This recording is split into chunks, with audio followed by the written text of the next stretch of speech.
Hi friends, welcome to Nithra Guru channel. முட்டை குழம்பு பண்ணிங்கன்னா இந்த மாதிரி ஒரு வாட்டி உடச்சி ஊற்றின முட்டை குழம்பு செய்து பாருங்கள். டேஸ்ட் வேறு லெவலில் இருக்குங்க. இப்போ ஒரு பாத்திரத்தில் 3 டேபிள் ஸ்பூன் எண்ணெய் சேர்த்துக்கலாம். எண்ணெய் நல்லா சூடானதும் அதோட 1/4 டீஸ்பூன் கடுகு சேர்த்துக்கலாம். எண்ணெய் வந்து நல்லெண்ணெய் சேர்த்துக்கோங்க, அப்படி இல்லாட்டி வேறு எதுவும் சமையல் எண்ணெய் சேர்த்துக்கோங்க. இதோட ஒரு கொத்து கருவேப்பிலையும் சேர்த்துக்கலாம். கருவேப்பிலை பொரிஞ்சதும் 15 உள்ளியை வந்து சின்னதாக கட் பண்ணி இதோட சேர்த்துக்கலாம். இதோடவே 2 பச்சை மிளகாவையும் கீறி சேர்த்துக்கலாம். இந்த எண்ணெயிலேயே பச்சை மிளகாவை வதக்கி எடுக்கும்போது அதோட டேஸ்ட்டும் வாசனையும் ரொம்ப நல்லாயிருக்கும். இப்போ உள்ளி வந்து வதங்கி கண்ணாடி பதம் வந்துடுச்சு. இதோடவே பெரிய தக்காளி ஒன்று கட் பண்ணி சேர்த்துக்கலாம். பழுத்த நாட்டு தக்காளியாக பார்த்து சேர்த்துக்கோங்க. இப்போ இது எல்லாமே சேர்ந்து நல்லா வதங்கி வரட்டும். அதுக்குள்ளே நம்ம இதுக்கு தேவையான மசால் வந்து ரெடி பண்ணி எடுத்துக்கலாம். இப்போ மிக்ஸி ஜாரில் ஒரு தக்காளியை கட் பண்ணி சேர்த்துக்கிறேன். இதோடவே 3 டேபிள் ஸ்பூன் துருவின தேங்காய் சேர்த்துக்கலாம்.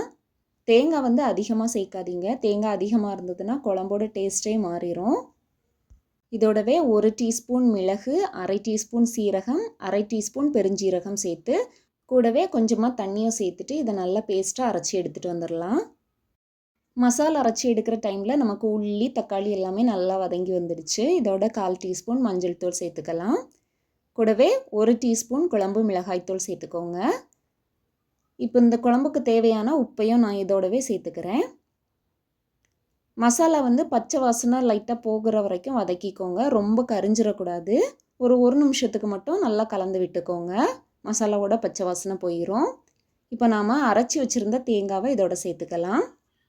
இப்போ தேங்காவை சேர்த்ததும் மசாலா எல்லாமே சேர்த்து ஒரு வாட்டி நல்லா கலந்து விட்டுருங்க.